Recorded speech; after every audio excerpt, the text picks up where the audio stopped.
Après avoir été confinée pendant 2 mois et ayant dû mettre certains projets en stand-by, je suis devenue encore plus créative. J'ai tenté des nouvelles choses pour vivre ma passion et développer mon art autrement.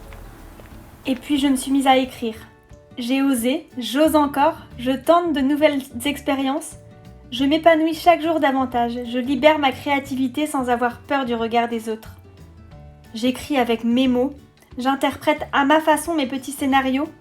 Je chante, je danse, je pleure parfois, je ris beaucoup, je délire souvent.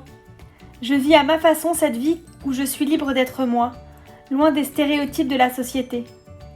Parce qu'aujourd'hui, si tu ne rentres pas dans les bonnes cases de la société, tu n'es rien, tu ne fais rien.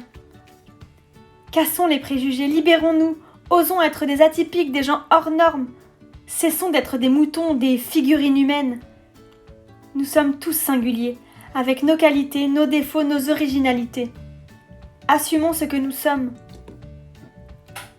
Pendant toute cette période de quarantaine, bloquée dans mon 15 mètres carrés parisien, j'ai eu le temps de réfléchir, d'observer, et j'ai décidé de me servir de cette crise comme d'un tremplin, en n'y voyant que du positif.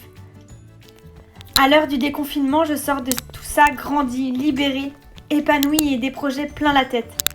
Je suis déterminée et surboostée à évoluer dans chaque projet que j'entreprends, plus que prête à me donner les moyens de réussir et à profiter encore plus de tous les petits bonheurs autour de moi. Certains ont maudit cette sale période de quarantaine. Moi, finalement, j'ai envie de remercier cette période, ce sale virus, parce que malgré tout, il a rendu mon confinement positif et m'a permis d'encore plus me trouver moi et rester focus sur mes envies, mes folies, mes désirs et mes projets. Parce que à force de détermination et en gardant un esprit positif, j'ai envie de continuer à me dire que tout est possible et que tout arrive un jour.